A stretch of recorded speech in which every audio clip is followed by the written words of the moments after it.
Calvi. Bonjour mademoiselle Jeanne. Bonjour Monsieur Calvi, bonjour tout le monde. Quelques mois après l'envoi par les Américains du rover Perseverance sur Mars, les Chinois viennent de réussir à leur tour à y poser le rover Zhurong. Bonjour Jean-Pierre Raffarin, ou plutôt devrais-je dire Ni Hao, Ting Ben, Jean-Pierre Raffarin. Bonjour mademoiselle Jeanne. Vous êtes fin connaisseur de la Chine. Alors selon vous, pourquoi les Chinois envoient à leur tour un rover sur Mars ? Pour montrer aux Américains qu'ils peuvent rivaliser avec eux sur tous les terrains. Comme l'a très bien souligné Bruce Lee Toussaint sur BFM TV. Partout où il y a des Amerlocs, faut compter avec les Shintok. Et en dehors de la conquête spatiale, où les Chinois vont-ils chercher à rivaliser, selon vous ? Les Chinois sont désormais au niveau des Américains dans tous les domaines, sauf un, l'obésité.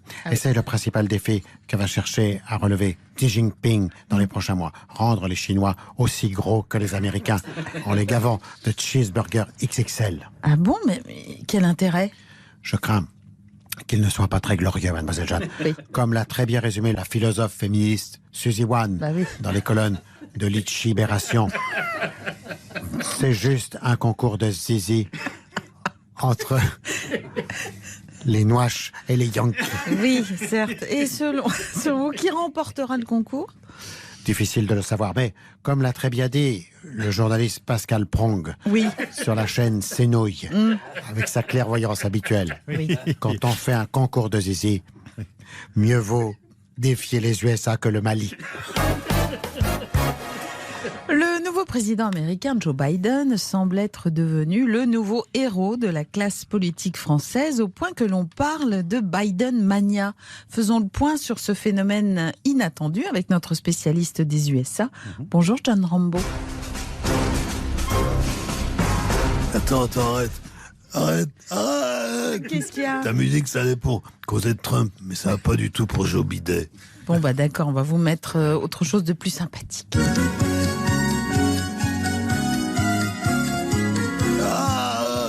Ah non, pas ça, arrête, j'en peux plus, c'est trop dur. Bon allez, reprenez-vous John Rambo. Qu'est-ce qui vous prend ? C'est quand même très entraînant et puis vous devriez vous réjouir. On pensait que Joe Biden serait trop mou, trop vieux, trop centriste et puis finalement, il a l'air de gouverner. Vous regrettez tant que ça Donald Trump à la Maison-Blanche ? C'était le montant du temps de Trump. Oui. Le matin, en se levant, on savait jamais ce qui allait se passer. Un coup, il voulait attaquer la Chine, une autre fois l'OTAN ou le Capitole. Une fois, il a même voulu envoyer un missile sur les bureaux de CNN et sur la cérémonie des Oscars à Hollywood.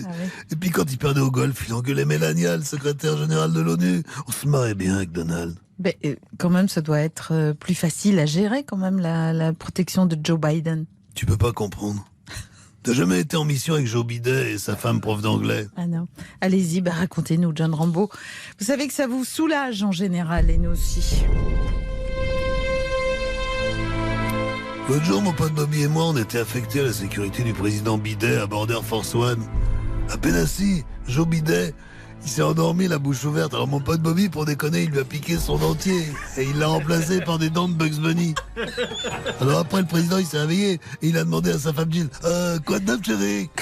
Mais la femme à Sleepy Joe, elle était furax. Elle a pris la tête à Bobby avec les droits de l'homme. Elle lui a fait écouter du John Baez. Alors Bobby, il a craqué, il s'est mis à chialer comme un môme, tu te rends compte? Un type des forces spéciales qui avait le Vietnam.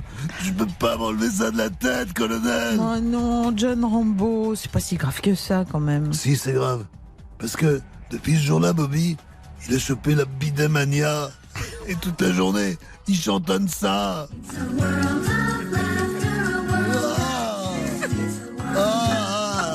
Oh non, pas ça. L'Institut du monde arabe a rouvert ses portes depuis mercredi dernier avec Diva, une exposition sur les chanteuses de l'âge d'or du monde arabe. Son directeur est avec nous. Bonjour Jack Lang. Bonjour, c'est Jacques. Oui. Oui,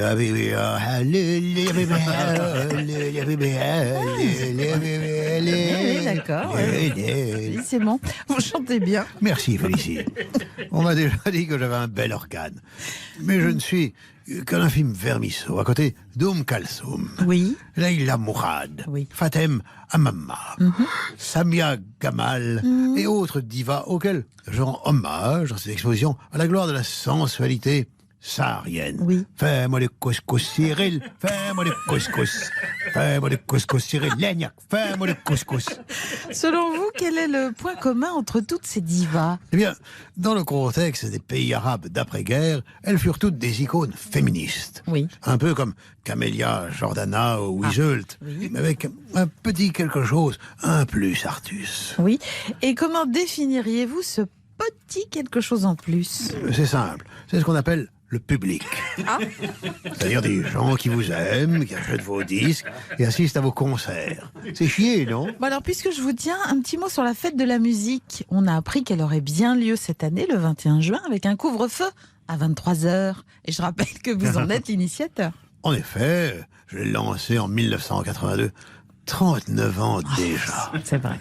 Mais elle est comme moi, elle n'a pas pris un cheveu blanc. Oui.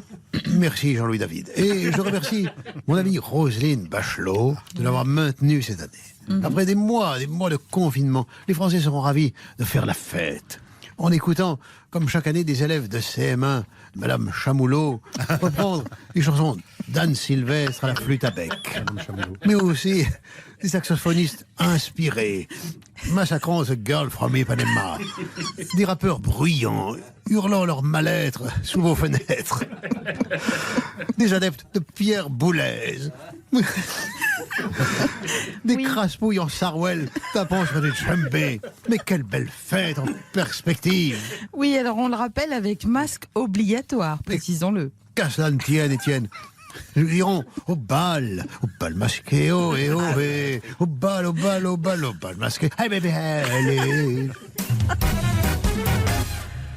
Décidément, notre ami Benjamin Castaldi joue de malchance. Quoique vacciné, il a quand même contracté le Covid. Bonjour Benjamin Castaldi, on espère que ça va mieux. Ah oui, c'est bien vous.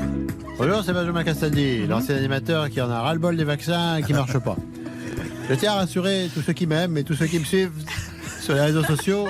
J'ai pris ma température avec ma perche à selfie. Je suis un petit 37, donc ça va mieux. Nous voilà rassurés. Vous étiez pourtant vacciné, n'est-ce pas? Et j'étais vacciné à l'AstraZeneca, mais en m'apportant le plateau de mon partenaire minceur, comme j'aime, le livreur a éternué dessus. Mais quelle horreur, mais il fallait pas le manger. Ah, vous dites non, il fallait pas le manger. Si, parce que j'ai signé un contrat de 500 000 boules, hein. Même avec ce qu'il a éternué dessus, je l'ai mangé un barquette de carottes râpées. Hein. Oh non. Changeons de sujet si vous le voulez bien.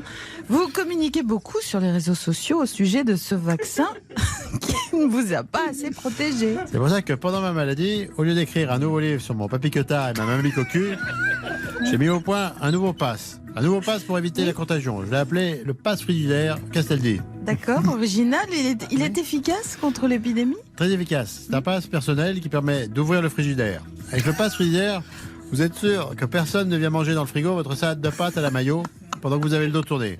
Comme ça, vous n'attrapez pas la maladie des autres par la bouche. Très astucieux ce passe frigidaire. Merci Benjamin Castaldi. Et je travaille aussi sur un passe camembert, un passe pomme de terre, un passe choucroute. Oui, bah ça va. Merci.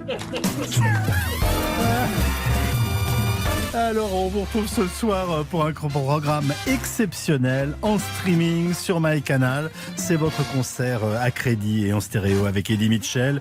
Les deux compères réunis pour une soirée événement. Ça sera sans masque, sans distance.